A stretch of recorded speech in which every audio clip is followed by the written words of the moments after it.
বছরে শেখ হাসিনার কাছেও বিচার চেয়ে বিচার পেতাম না।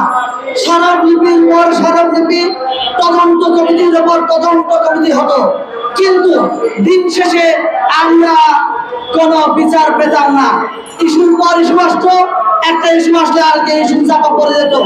এখন আমরা দেখতে পাচ্ছি আমাদের প্রিয় বাংলাদেশের গর্বিত সেনাদেরকে পরিকল্পিতভাবে যাদের ইন্ধনে হত্যা করা হয়েছে, সেই ভারতের ইন্ধনে আজকে তাদের প্রেসক্রিপশনে এই তদন্ত কমিটি স্থগিত করা হয়েছে।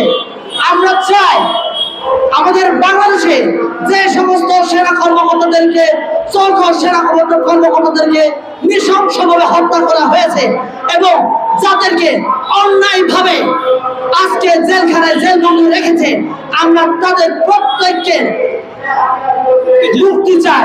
কেননা যারা আজকে জেলখানায় আছে এরা প্রত্যেকে এই ঘটনার সাথে জড়িত নয়, কিন্তু যারা কিনা প্রকৃতপক্ষে এই ঘটনার সাথে জড়িত তারা আজকে মুক্ত বাতাসে এসি রুমে ওরা ফুর্তি করছে, মাস্তি করছে। যারা কিনা অন্যায় করেনি তাদেরকে সেই আয়না ঘরে রেখে ওদেরকে নির্যাতন নিপীড়ন চালিয়ে ওদেরকে আপনার নির্যাতন চালানো হচ্ছে। এখন আমার কথা হচ্ছে ভাই, ভারতের প্রেসক্রিপশনে যে তদন্ত কমিটি স্থগিত করা হয়েছে, এই তদন্ত কমিটি আমি চাই যে স্বরাষ্ট্র মন্ত্রী এই তদন্ত কমিটি স্থগিত করেছে, এই স্বরাষ্ট্র মন্ত্রীকে বাদ দিয়ে অন্য কাউকে দিয়ে, একজন দেশপ্রেমিক নাগরিককে দিয়ে এই তদন্ত কমিটি গঠন করা হোক, যাতে করে আমরা জানতে পারি কে আসলে প্রকৃতপক্ষে এই ঘটনার সাথে জড়িত ছিল। শেখ হাসিনা এবং আওয়ামী দোসরদের এই প্রেতাত্মারা এই ঘটনার সাথে জড়িত ছিল।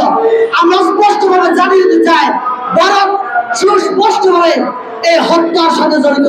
আমরা জানতে চাই আমাদের বাংলাদেশের গভর্নমেন্ট, বাংলাদেশের মিডিয়া সুস্পষ্টভাবে বলতে পারো ভারত এই হত্যার সাথে জড়িত ছিল। তাই আমি একজন দেশপ্রেমিক নাগরিকের দ্বারা এই তদন্ত কমিটি আমি গঠনের আহ্বান জানাই।